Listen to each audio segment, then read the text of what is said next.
और देश के बाद अब विदेश की 10 बड़ी खबरें आपको दिखाते हैं। पहली खबर युगांडा से। पूर्वी युगांडा के 6 गांवों में लगातार जारी भारी बारिश के बाद भूस्खलन हो गया, जिसके बाद घर ढह जाने से कम 15 लोगों की मौत हो गई। 113 अन्य लोग लापता हैं।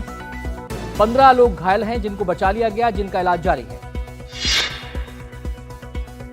युगांडा में बारिश के बाद भूस्खलन से प्रभावित क्षेत्र लगभग 50 एकड़ है, जिसमें लोगों के घर और खेतों की जमीन है। लोग लापता लोगों की तलाश में जुटे हुए हैं। कुछ घर पूरी तरह से मिट्टी से ढक चुके हैं, जबकि अन्य में केवल छत ही जमीन से ऊपर नजर आ रही है। डेली मॉनिटर अखबार के मुताबिक अब तक बरामद किए गए ज्यादातर शव बच्चों के थे।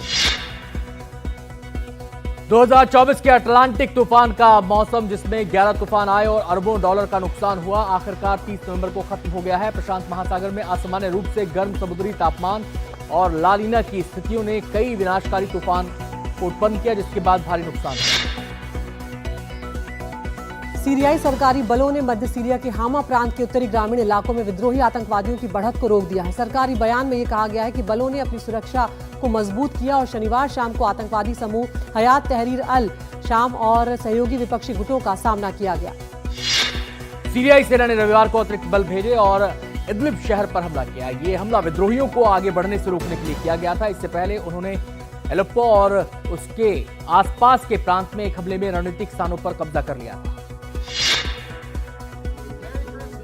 एपलाचियन, कैंटकी, वर्जीनिया और टेनेसी में सांता ट्रेन ने अपनी 82वीं रात यात्रा जो है वो पूरी की और दूर दराज के कोयला देश की नदी घाटियों में बसे CSX रेल लाइन के 110 मील के हिस्से के साथ छोटे शहरों में उपहार और खुशियां लेकर आई है। थैंक्सगिविंग से पहले पटरियों पर बच्चे ट्रेन का इंतजार करते हुए नजर आए।